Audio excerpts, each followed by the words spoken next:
LeBron James at Jalen Brunson, yan ang ating pag-uusapan. Final seconds. Bryant for the win. Bang! Naku mga Lakers fans, napapaisip naman ngayon sa status ni LeBron sa Lakers.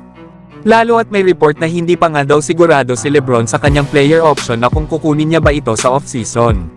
Naglabasan na naman kasi ngayon ang mga trade rumors sa pagitan ni LeBron at ng New York Knicks. Naayon pa nga kay Stephen A. Smith ay dapat daw pumunta na si LeBron sa New York Knicks para masigurado na nito ang pagkapanalo ng championship. Lalo at grabe nga daw ang depensa ng Knicks sa ngayon. Isa pa ay pambihira din ang performance nila Jalen Brunson at Julius Randle.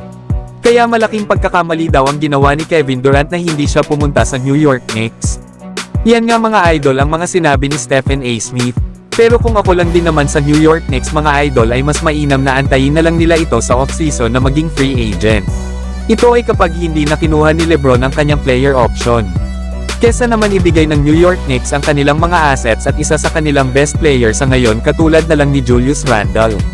Maganda pa naman ang ipinapakita ng New York Knicks na isa nga sila sa mga contender team sa East. Lalo at nasa rank 7 sila pagdating sa kanilang depensa simula nang dumating si OG Anunoby.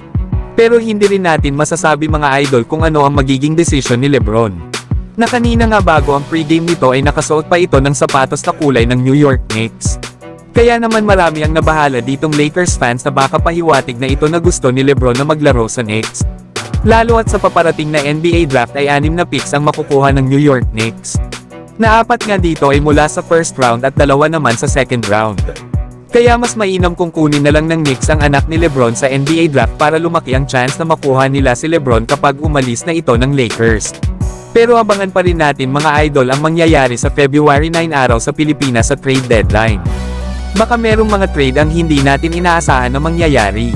Pero kayo mga idol, ano ang masasabi nyo na possible na mapunta ng New York Knicks si LeBron James? Samantalang grabe pala ang ginawa ng Lakers kay Jalen Brunson para masecure ang panalo nila laban sa New York Knicks. Paano ba naman kasi mga idol ay 30 times ba na din-double team ng Lakers si Jalen Brunson na kalimitan nga dito ay galing sa fourth quarter. Na malaking bagay nga din si Anthony Davis na na-lockdown ang paint ng Knicks sa last quarter. At scoreless nga ang New York Knicks sa last 7 minutes ng laro. Pero ganun pa man ay nakagawa pa rin si Jalen Brunson ng double-double 36 points, 10 assists at 6 rebounds. Na meron naman itong 15 out of 31 sa field goals at 1 out of 6 sa 3-point area sa loob ng 44 minutes of playing time. Na dahil sa panalo na ito ng Lakers ay nanatili pa rin sila sa 9 seed sa Western Conference na may record na 26 wins at 25 losses. Habang bumaba naman sa pang-4 na pwesto ang New York Knicks sa standing sa Eastern Conference, na may record na 32 wins at 18 losses. Pero kayo mga idol, ano ang masasabi nyo sa magandang defensive strategy ng Lakers dito kay Jalen Brunson? So hanggang dito na lang tayo mga idol. At wag nyo naman kalimutan mag-subscribe bilang pagsuporta.